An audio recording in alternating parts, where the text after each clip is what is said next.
Karthik Velu, make me the host.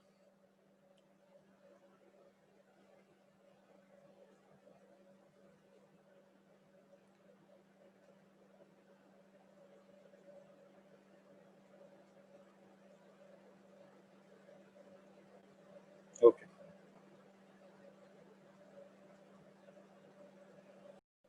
Yeah. So it is mu naught divided by 4 pi into 2 times m divided by r cube, right? So what does this m stand for? Magnetic dipole moment, right? It is mu naught divided by 4 pi into 2m divided by r cube, where m is the magnetic dipole moment. So this expression has to be remembered for us to understand today's concept.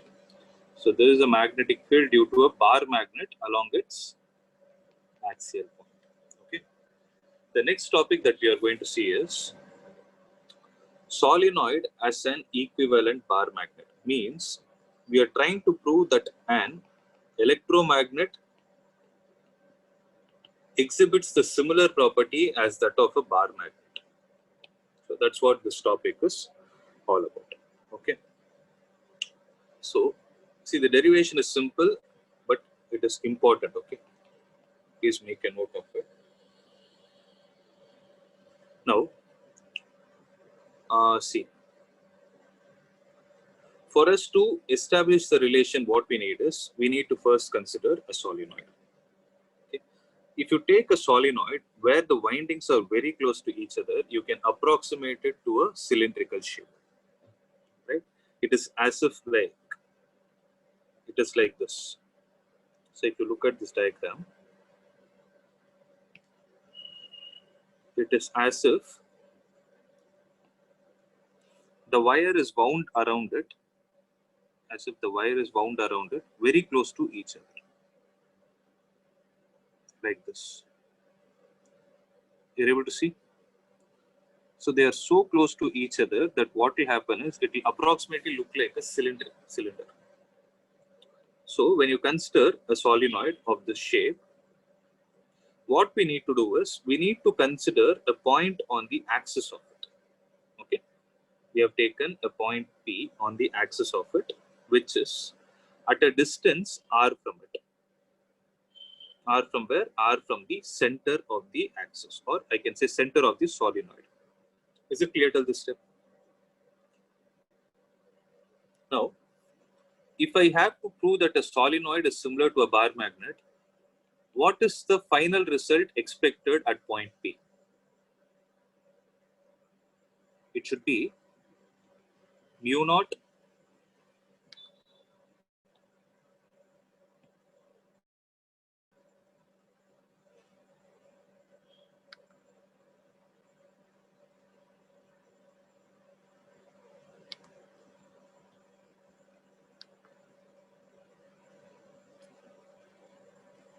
Are you guys able to hear? Yes, sir. Yes, sir. Okay. So what is the expected value? So mu naught divided by 4 pi into 2m by r cube. 2m divided by r cube. The only difference is going to be when you derived it for a bar magnet, what did the magnetic dipole moment come out as?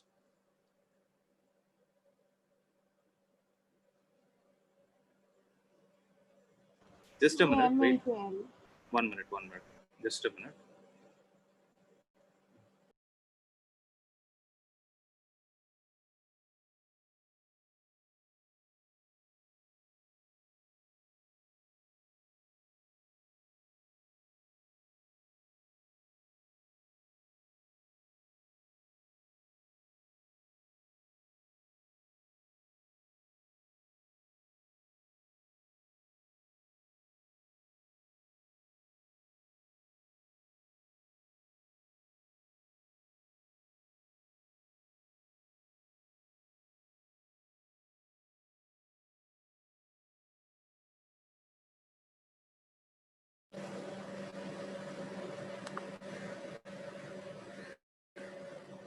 Okay, mu naught divided by 4 pi into 2m divided by r cube. Okay, so how are we going to derive this?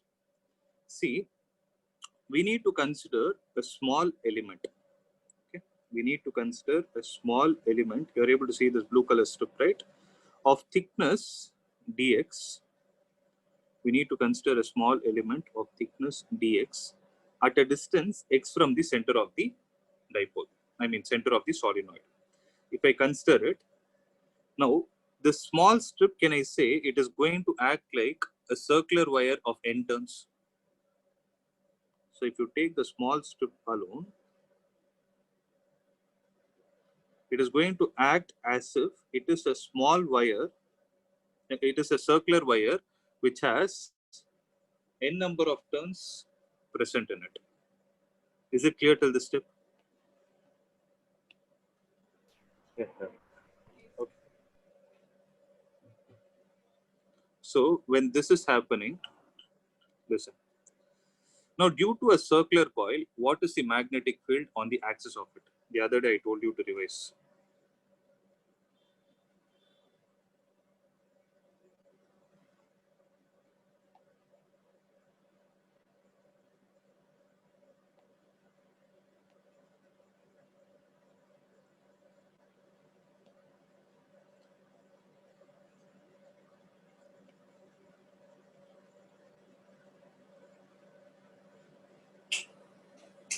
See, listen.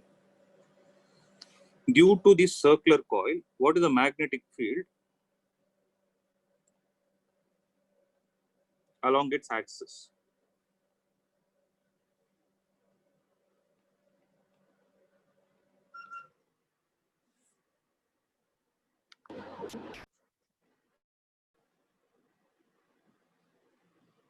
What is it?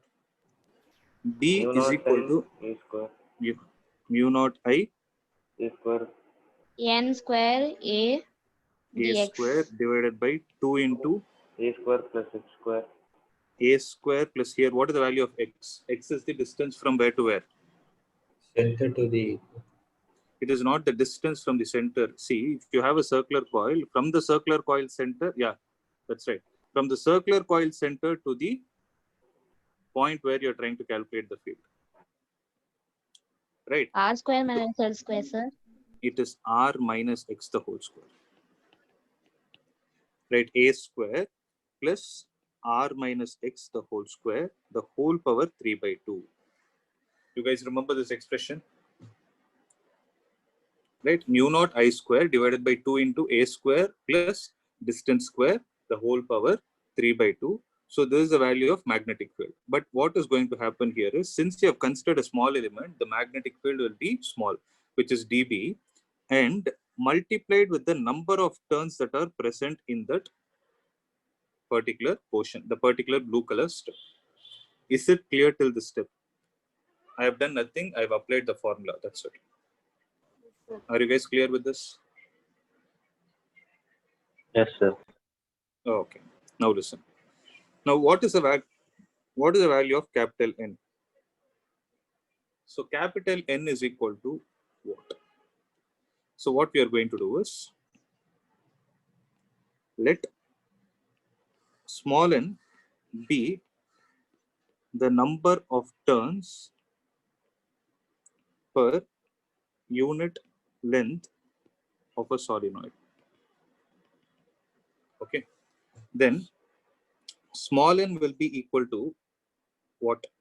It will be capital N divided by 2L according to the diagram that is given here. Right. So let me say the number of turns here are n dash. Okay. So capital N is equal to n into 2L means capital N, small n is equal to capital N divided by 2L means capital N will be equal to small n into 2L. Accepted? Then Yes, what yes. will n dash be equal to? N dash will be equal to the number of turns per unit length multiplied by the thickness of this portion, that is going to be n dash into dx. Sorry, n into dx, right?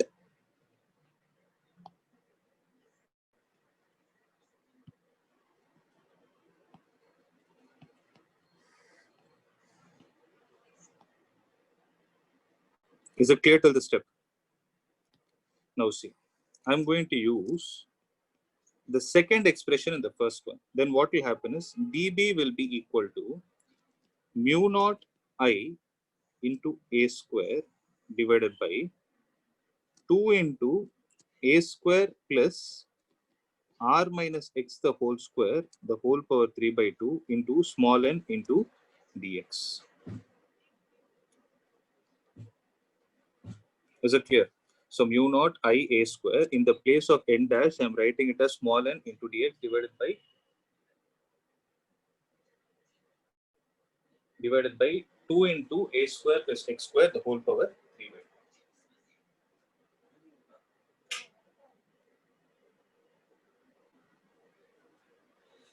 2. Guys, you have to respond whether you are able to understand or Yes, not. sir. Okay. So what is our work now? Our work is to find the total magnetic field. So for me to find the total magnetic field, what are we supposed to do? Integrate. Integrate from where to where? So for calculating the total magnetic field, we need to integrate it from mu naught I a square into n dx divided by 2 into a square plus r minus x the whole square, the whole power 3 by 2. Now tell me the limits. So where is the value of x varying from? The x is varying from where to where? If this is taken as the origin, then this point will be minus L comma 0 and this point will be L comma 0. So what are the limits I need to introduce? Minus L to plus L. Minus L2. Yes, minus L2 plus L. So if you observe till this step, this dB is equal to whatever it is I wrote, okay, and this one also I wrote. So here, what is the approximation that we are going to do is, R is very much greater than A, means the distance from the center to whichever point you are trying to calculate the field, it is going to be very much greater than the radius, and R is also going to be greater than or equal to L, because we are trying to bring a similarity to a bar magnet which is very small. You remember in the previous class I told you bar magnets, magnetic field I am finding at the axial point which is small in nature. In a similar way, here also if it has to be small, then R should be greater than or equal to A and R should be greater than or equal to L. Okay. If that is the case, when R is very much greater than A and R is very much greater than L also, then what will happen is A square plus R minus X the whole square, the whole power 3 by 2 is approximated to R square the whole power 3 by 2, which is equal to R cube. So if I call this expression as 3 and this expression as 4, then I will use 4 in 3. Then what will be the value of D? D will be equal to integral of minus L to L mu naught I n a square into dx divided by what will happen to the denominator? That whole thing R can be cube. written as R R cube. cube. Now tell me, what are all the constants that are present in the expression and what is the variable? Mu naught n Mu is naught I n a squared by 2 R R cube. cube. Is it a constant or a variable? constant. Constant.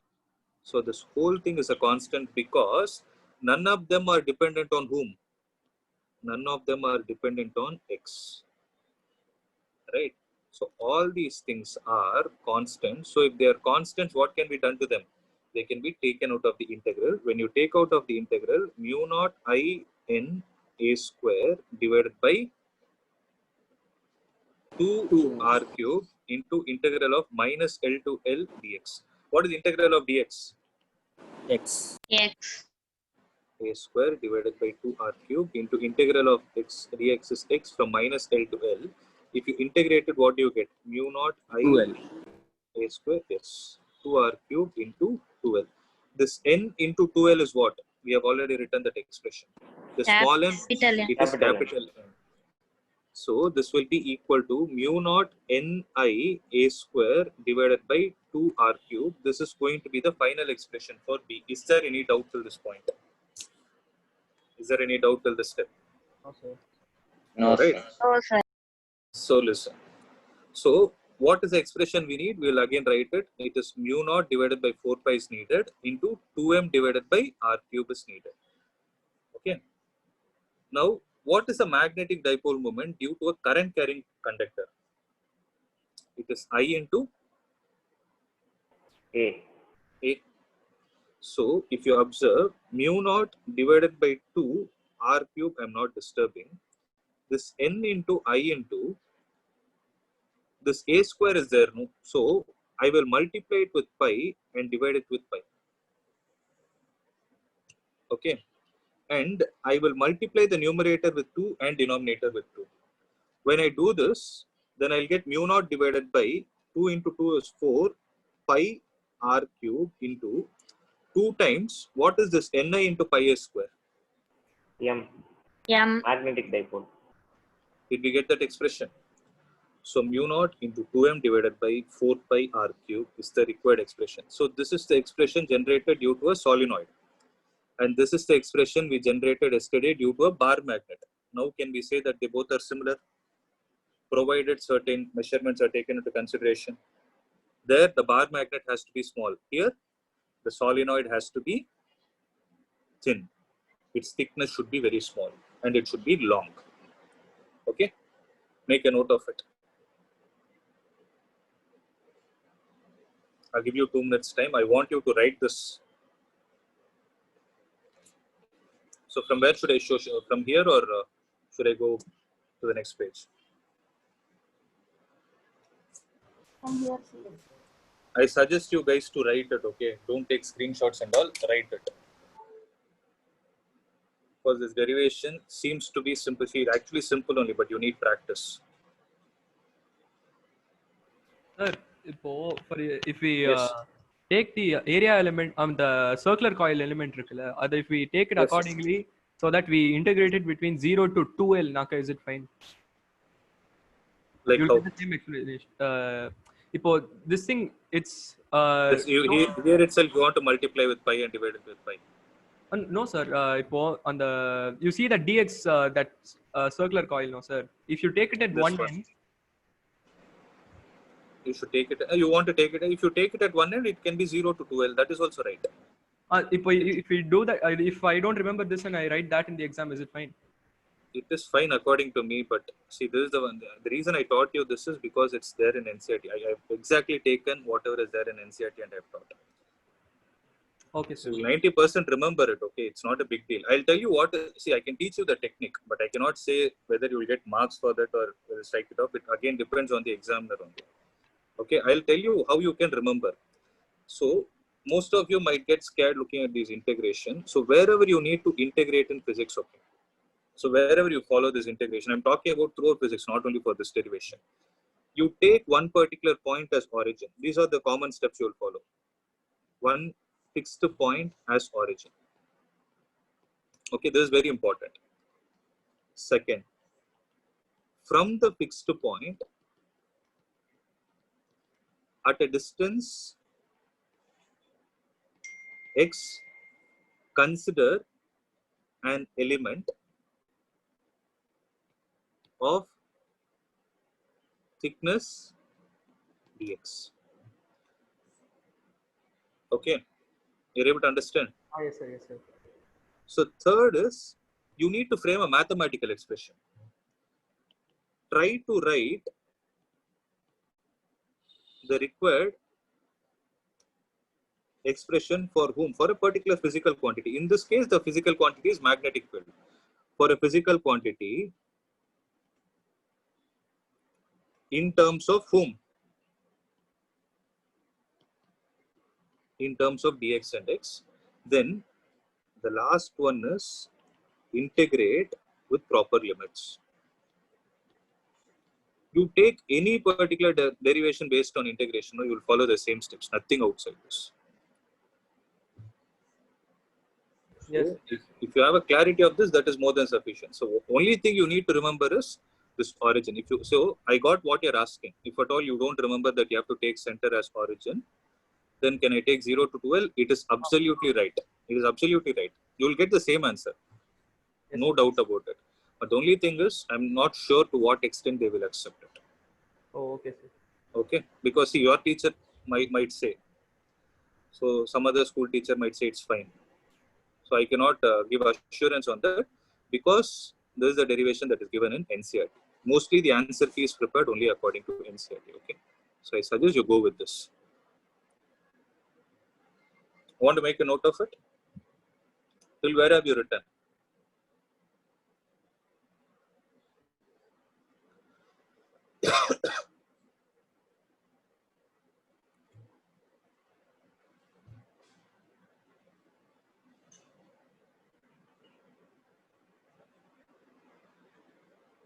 Sir, please wait, sir. Yeah, wait. Should I display this page? No, sir, this is fine. Yeah.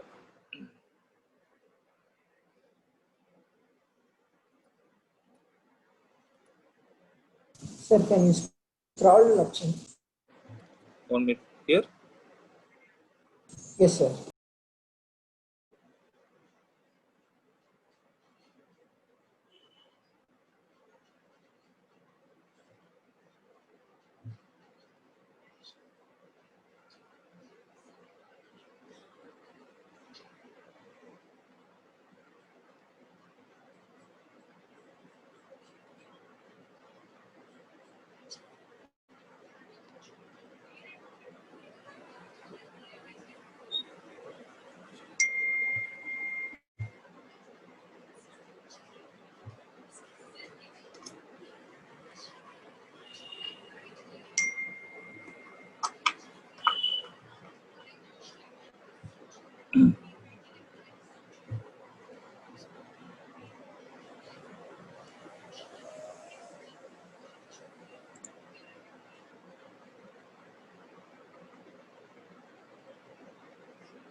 So let me know once you're done.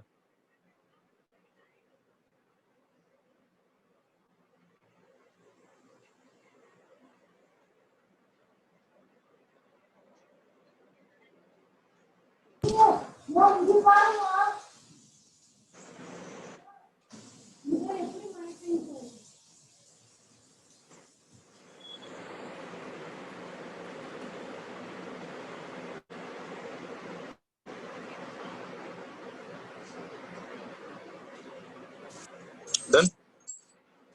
Yes, sir. Yes, sir. 1 minute, sir. Sorry? You want me to wait?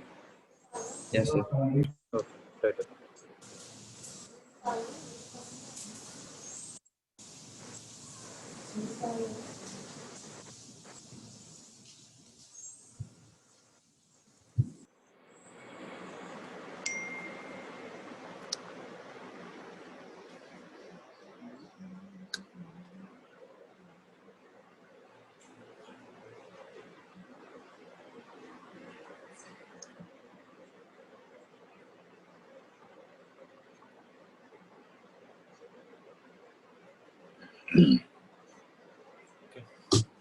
So I'm moving on to the next concept.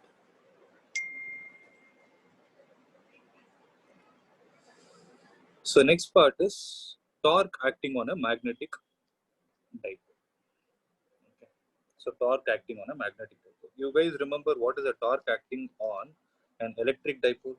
Torque is equal to NDIA. P vector cross E vector.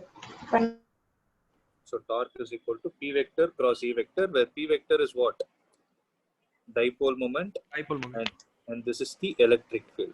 So it is the cross product between the dipole moment and the electric field. In a similar way, what do you think will be the expression that will be deriving here? Magnetic dipole moment cross Magnetic dipole is a M So it will be vector magnetic. cross B vector. MB cos Magnetic cross theta. B. It will be M vector cross B vector. As simple as that. Okay. So how to derive that? Tell me.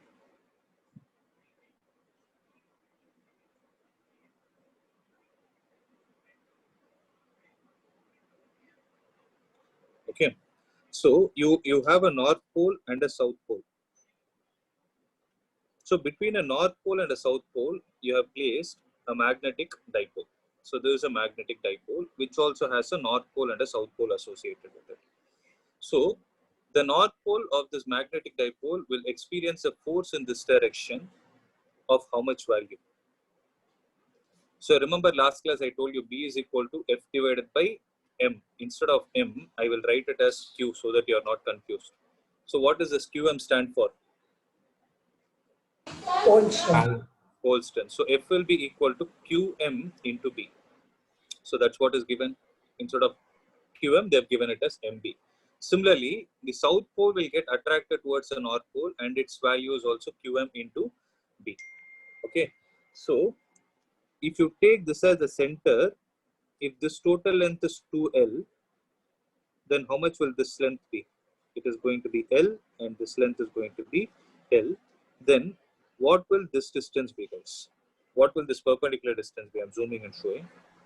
L sin theta. It will be L sin theta. And this perpendicular distance is also L sin theta. So what is the formula for torque? Torque is equal to R vector cross F vector, the basic formula for torque, or you can define it as force into perpendicular distance. So what is the force acting on the particle? Qm into B into what is the perpendicular distance? L sin theta. It is L sin theta. Similarly, torque experienced by the south pole, it is going to be Qm into B into L sin theta. Now use right hand thumb rule and you guys tell me in which direction will the torque act? In which direction will the torque act? minus kk. That's right. It is minus k. There is also minus k because in which direction is the dipole going to rotate? Clockwise or anti-clockwise? Clockwise, anti-clockwise. No, it will rotate in this way. It's clockwise. So clockwise moments are negative. That is why it is minus k cap. So what will be the net torque acting on the particle? Net torque will be Qm into B into 2L sin theta. But what is pole strength multiplied with 2L?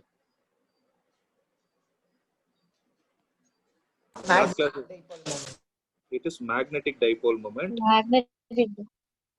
So this will be MB sin theta, or torque vector will be equal to M vector cross B vector. So here I wrote magnitude, here I wrote in the form of vector. So torque vector is equal to M vector cross B vector. See, to my knowledge, they will not ask you the derivation for this. Okay, because the derivation is similar to what we have already seen in electric field, that is more important. But here I showed you because you need to understand how to use the concept of pole strength. So I suggest you to make a note of it so that you get clarity.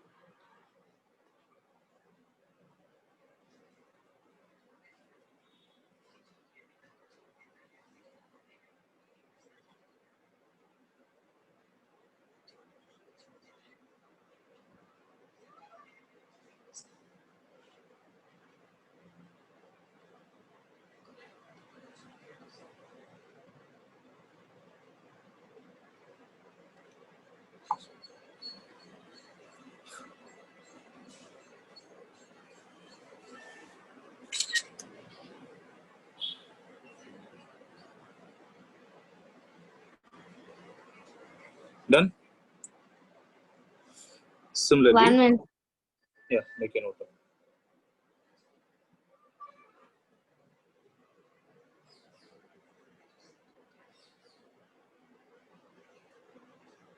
Done, sir.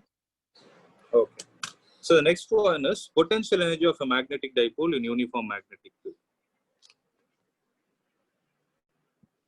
So potential energy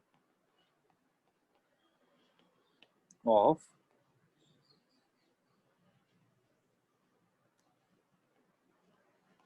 in uniform magnetic field. Okay. So what is it you have? You have a uniform magnetic field present, right? You have a uniform magnetic field present in which what is placed? A magnetic dipole is placed. Now our work is to find what is the potential energy of this. How do we find? If this is the north pole, this is the south pole. Since the magnetic field is from left to right, left side will act like which pole and right side will act like which pole? Left side as North Pole and right side as South Pole. Yes. So this is north pole and this is south pole. And this is going to be the axis of the dipole. Okay. Let's say the axis of the dipole is making an angle theta with the direction of the magnetic field. So what was the potential energy due to an electric dipole? Potential energy due to an electric dipole was what? Minus KQ Minus- Q naught by R. No, that is between system of charges. Minus P cos theta. Minus P vector dot E vector or minus PE cos theta. You remember there was a concept of stable equilibrium and unstable equilibrium. There what we discussed. So what do you think will be the answer for this one? UB will be equal to what? Minus Right. P vector is supposed to be replaced with M vector dot B B vector, or it is going to be minus MB cos theta. Okay, how to derive this? So for you to calculate the potential energy, wherever you need to calculate energy throughout physics, you need to calculate the work done. Right? dW is equal to torque into d theta. Let's say the dipole is rotated through a small angle d theta, then dW is equal to torque into d theta. Then dW will be equal to, what is the value of torque that we derived?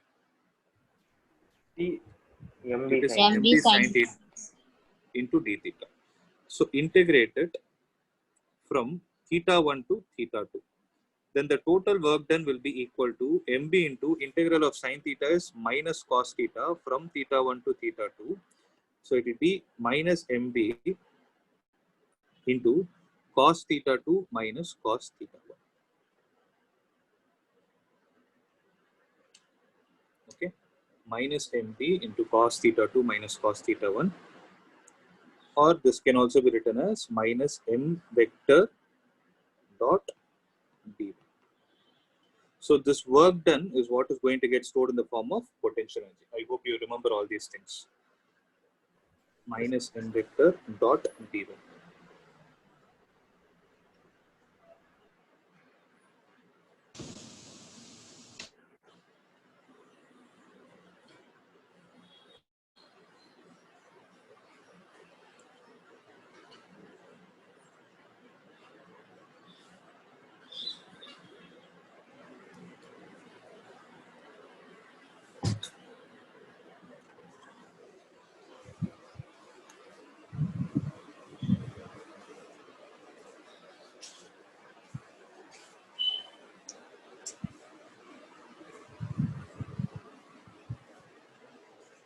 So can you show the diagram also?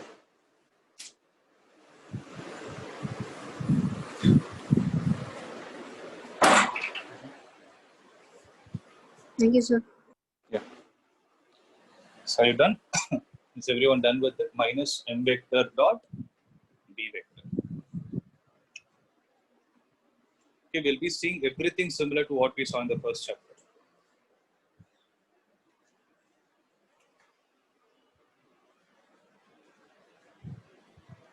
Sir, Shall I what is theta 2 and theta 1? Theta 2 is some angle, that's it.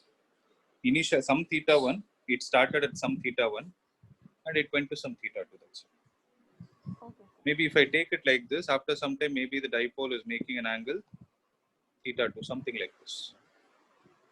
So I'm changing from initial to final.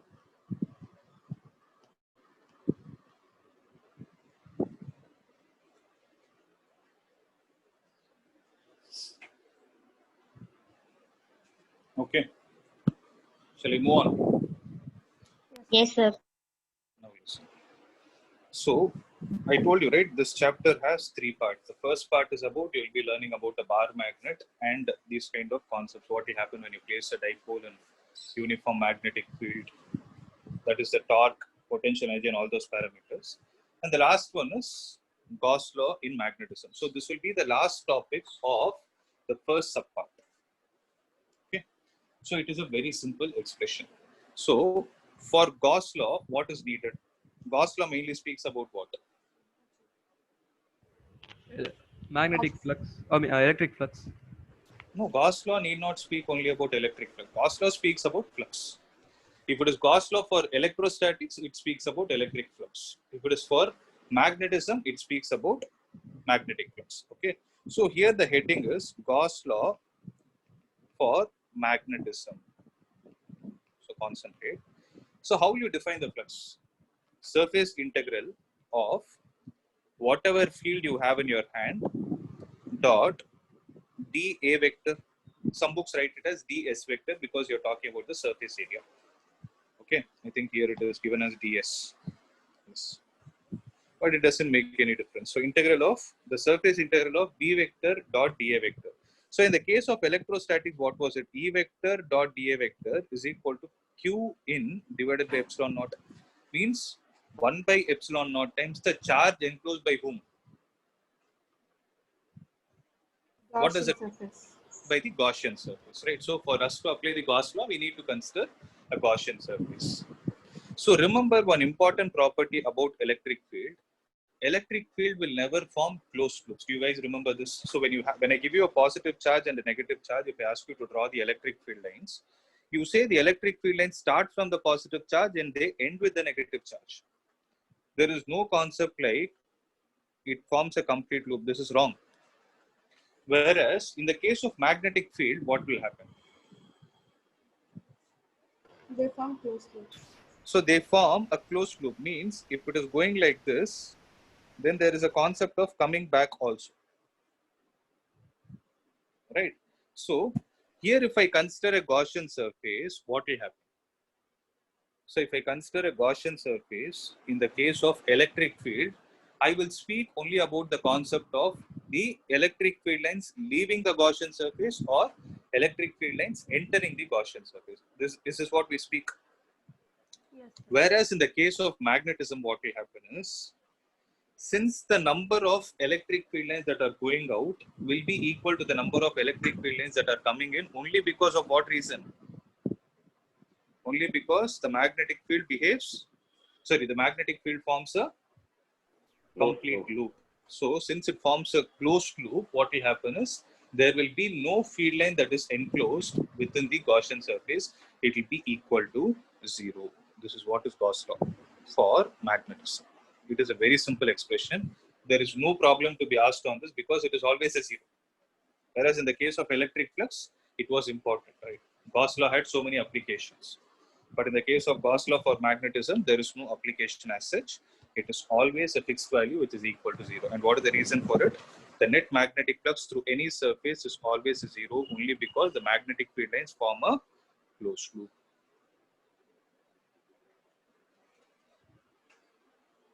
Okay, make a note of it. Maximum they can ask you is for 1 mark, that's it. Nothing outside that.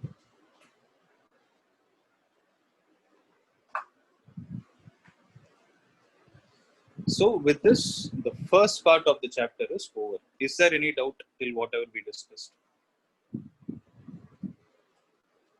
Now you guys can go and refer the deleted portions and all those things. You can have a look at it. I've explained everything. Whichever is needed, I've explained, so that you will understand better. Okay. So the deleted portion will not be considered for. That is the only thing that is going to happen. Okay. Now you guys decide on that. Shall I move on to the next concept?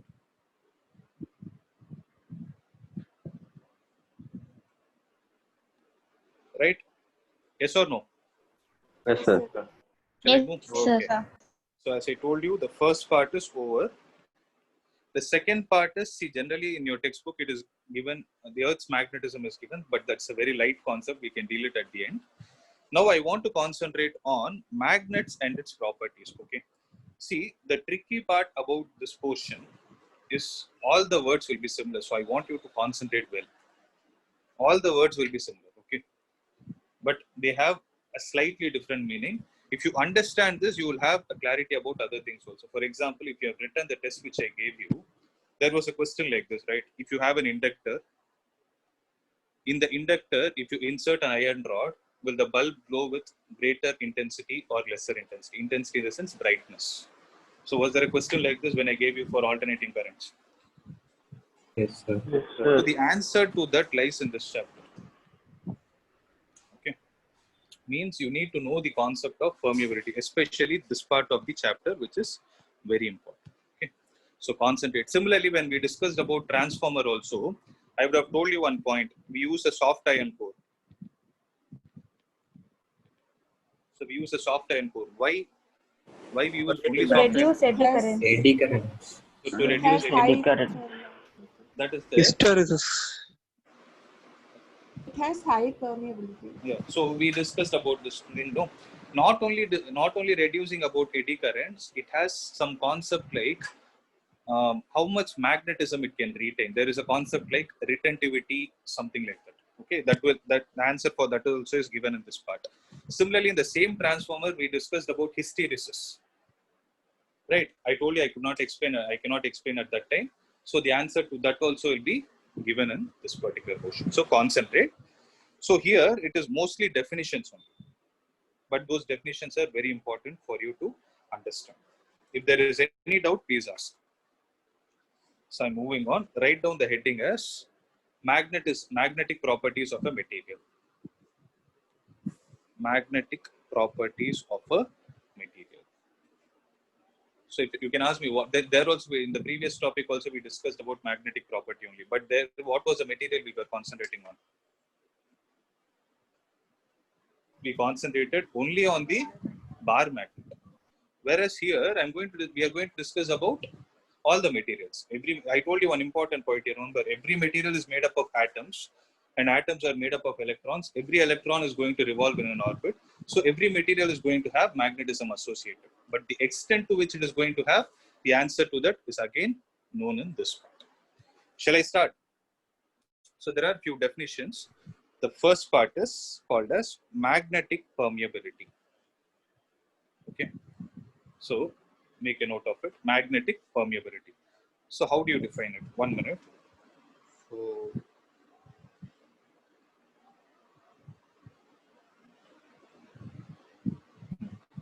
So what is magnetic permeability?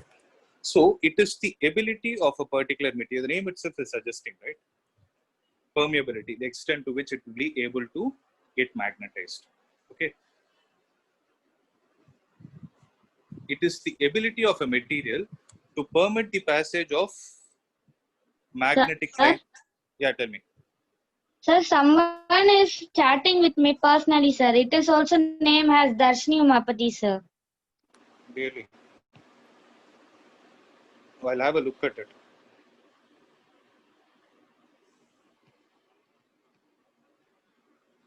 One minute.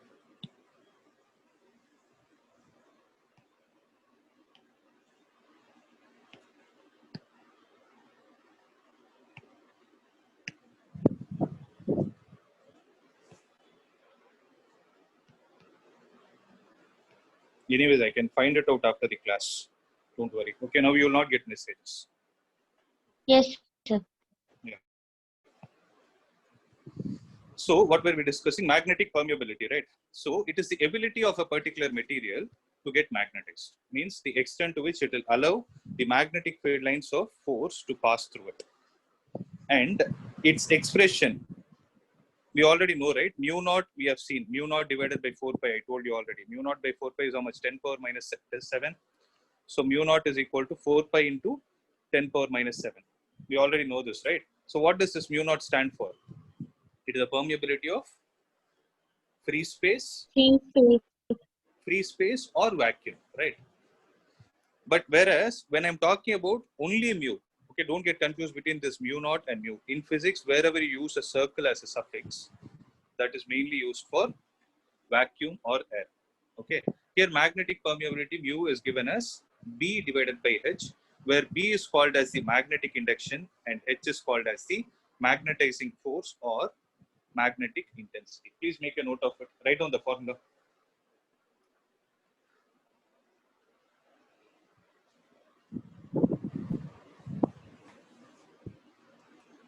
So mu is equal to B divided by H, where B is called as what? The magnetic induction.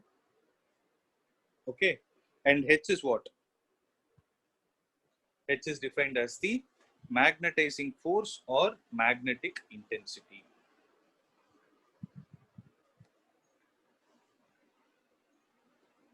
I will explain everything. Shall I move on to the next one?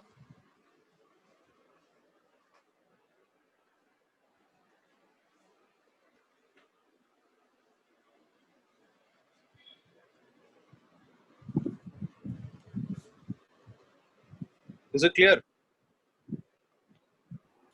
Yes, sir. Yes, sir.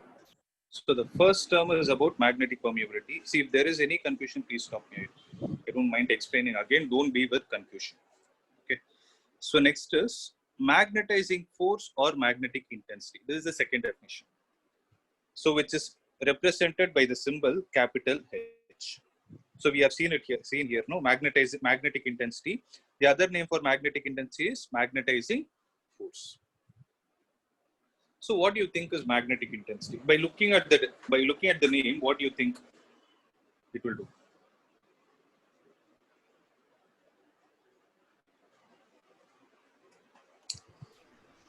Sir, See, how much it can magnetize another object? how much it can magnetize another material. See, I'll give you a simple example. Okay? Not sure if you people have magnets at home. If at all you have, you can do the small activity and see. See, you have a small magnet in your hand. Let's say you have a small bar magnet. Let's say you have scissors, or you have a knife, something, or you can take a door handle also. You take this magnet and rub it against the scissors for some time. Have you ever observed that the scissors will start attracting other particles? Yes, sir. You would have observed it, right? So it does it. So initially, before you rub this magnet against the scissors, what do you Sir? think? Will the scissors be able to connect? Yeah. Sir, again it's replying something, sir. It's saying like I'm a hacker, I'm a hacker. I'm a hacker. Hacker, sir. Okay.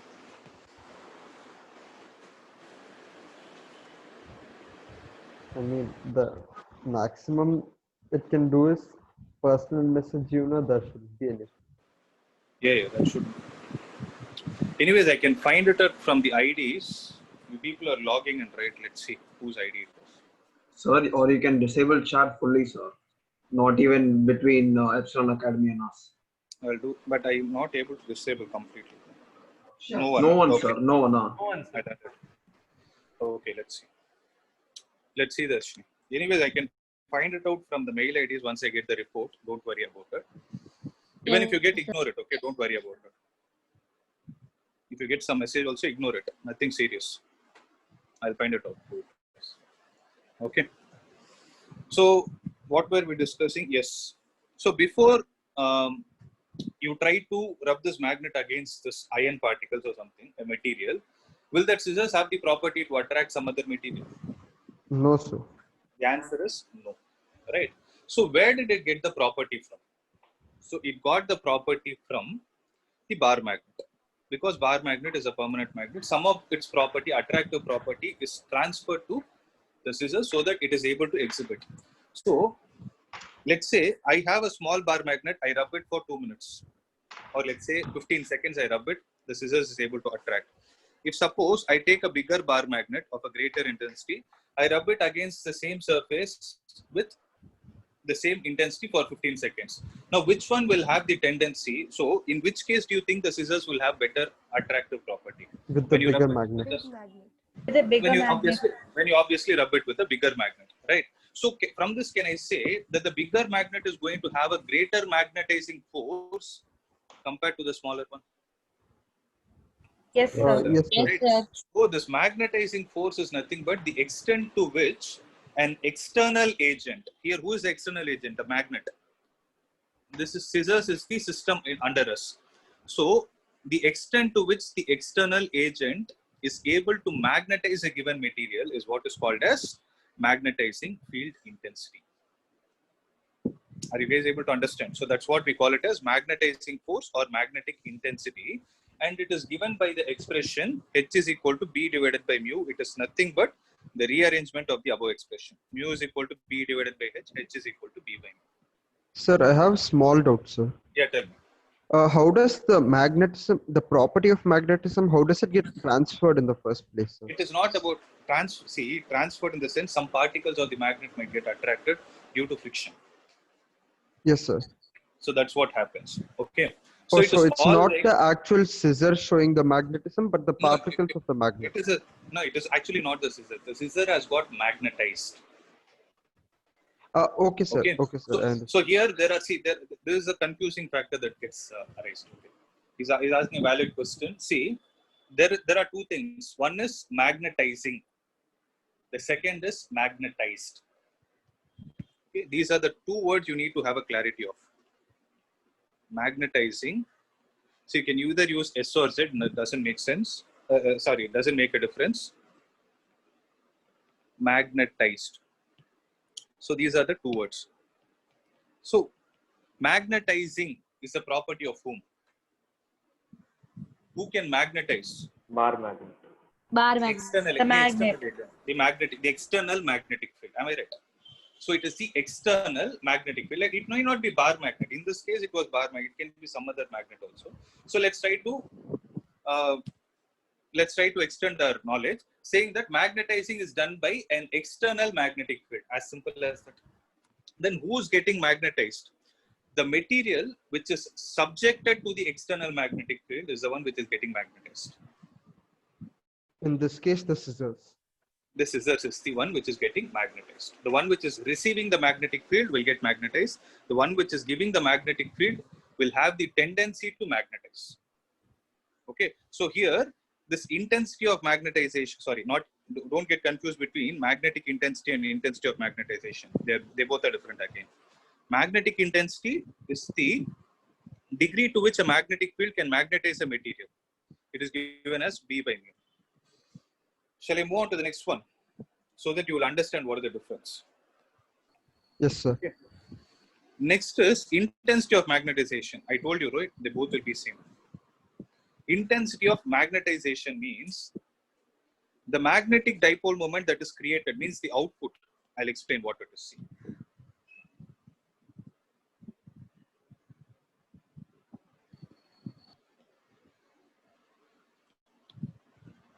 See, suppose I have a small iron bar in my hand.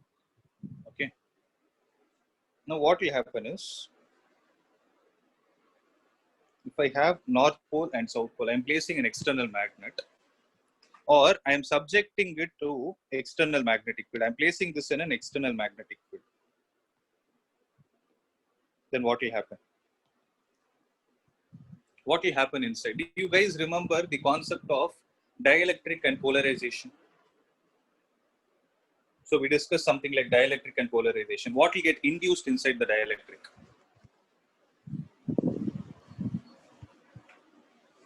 So when you place a dielectric in external magnetic field, what will happen? Internal magnetic field. So there will be a magnetic field there will be an electric field which will get induced inside due to the concept of polarization, right? In a similar way, what will happen is every material will have small magnetic dipoles within it. This is accepted because every material has a magnetic dipole moment due to whom? Due to the revolution of electron. So when this is going to have small magnetic dipole moment, what will happen is, see, let's apply the logic. Let's say I'm taking one of such dipoles. Let's say it is like north and south. Is it clear till this point? So this is the iron rod which I have in my hand, and I place that iron rod in the external magnetic field. Now I'm trying to analyze what exactly is happening to it inside. Okay. So inside an iron rod, by default, there is a small magnetic dipole which is present. Small magnetic dipoles are present like this. Now, according to the previous concept, when you place a small dipole in external magnetic field, what will happen? We saw that already. It experiences, yes, it experiences torque. So, due to torque, what will happen is it will start rotating and it will try to attain a stable equilibrium. Right? So, when it is going to attain a stable equilibrium, see, since this is the north pole outside and this is the south pole inside, can I say that this dipole will get rotated and it will be like this, accepted? Because the south pole of the internal dipole should be close to the external north pole. Yes or no? That is the way in which it is supposed to rotate. It will rotate, according to my previous diagram, it should rotate anti-clockwise and stop at a particular position. So when this is going to happen, can I say that there is an aligned magnetic, so there will be one more dipole also which is like this. Sorry.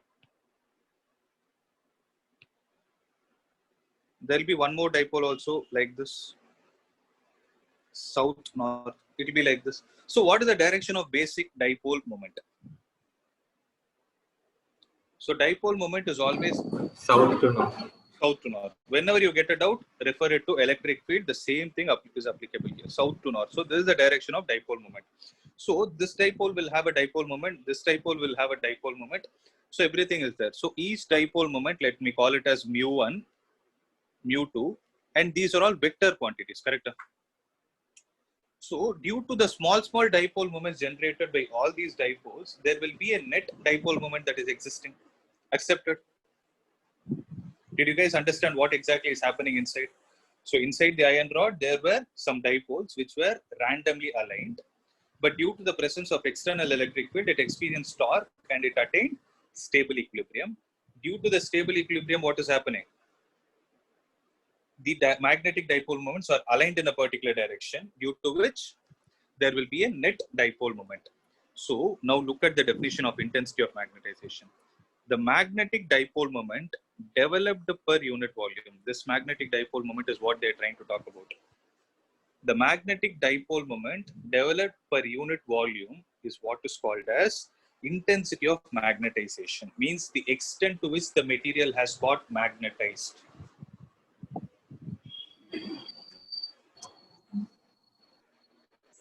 Is it clear? Meaning, if I take this particular portion and I say this portion's volume is 1 unit. Okay. And in this 1 unit of volume, there will be some dipole moment. That dipole moment developed per unit intensity of magnetization. Are you guys clear? Is there any confusion you people are having between magnetic intensity and intensity of magnetization? Sir, Yeah, tell me. sir, will the dipole moment that is present on the top and bottom not repel each other?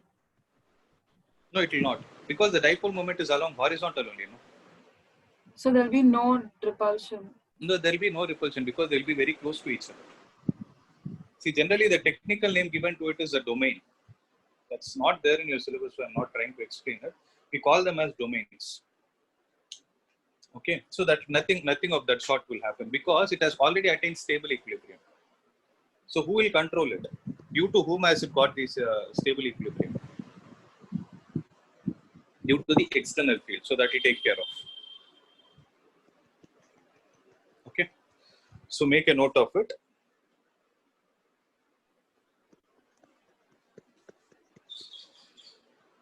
So tell me only one thing, guys.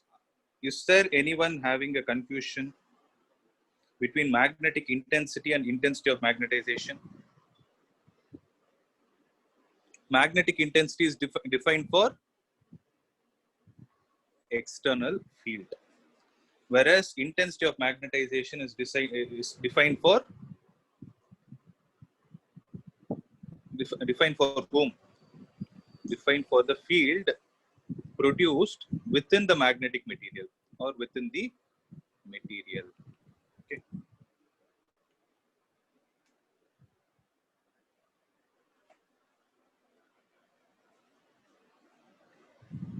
Okay. So the intensity of magnetization is represented with I. So some books actually they use capital M again. So you need to be very careful while noting it down.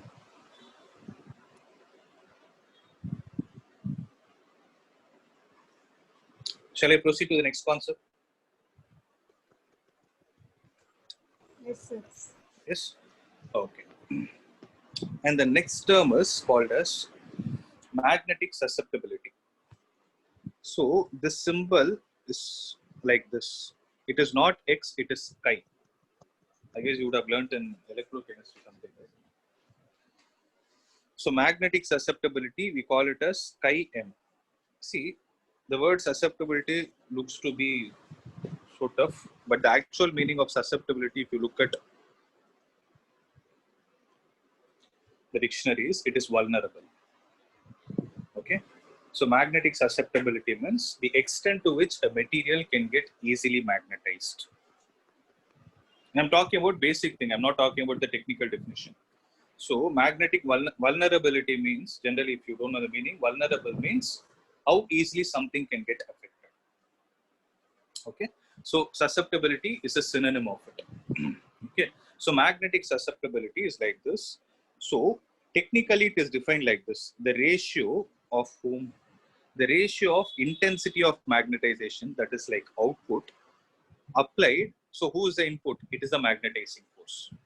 So the ratio of intensity of magnetization to the magnetizing force is what is called as magnetic susceptibility. It is something similar to efficiency of a material.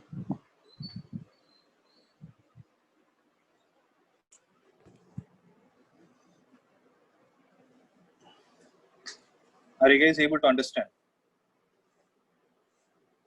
Sir, can you explain it again, sir? Yeah, sure, I'll do that. See, magnetic susceptibility means, so magnetic intensity, what is it? Magnetic intensity is represented with H. It is B divided by mu. Intensity of magnetization, what is it? It is mu divided by capital V, right? So intensity of magnetization is mu divided by capital V. Now, the susceptibility is defined like this. It is defined as the ratio of intensity of magnetization divided by the magnetic intensity. So this is the input. This is the output that is getting generated.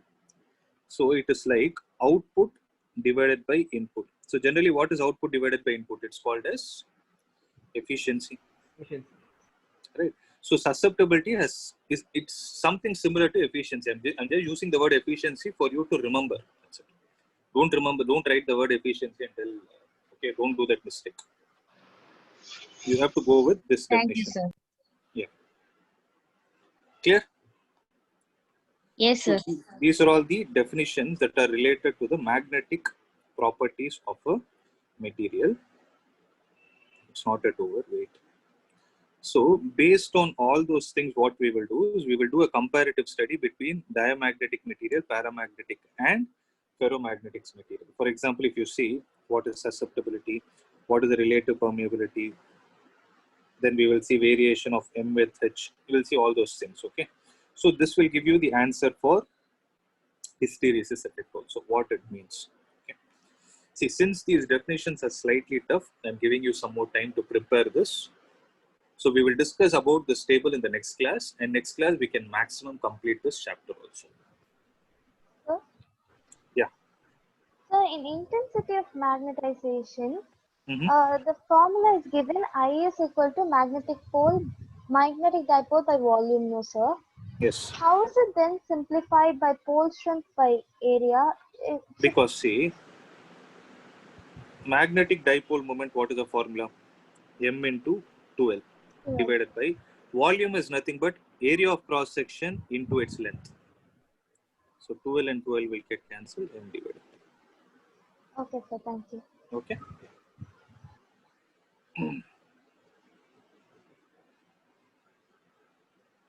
Okay. See, I have not yet explained the mathematical details. I'm not going in depth of why this B is equal to mu naught into H plus I. This and all are coming. This I'll explain in the next class. No hurry. Okay. You first get clarity of these definitions, and then we'll see it in the next class. Okay. So, is there any other doubt you have from today's class?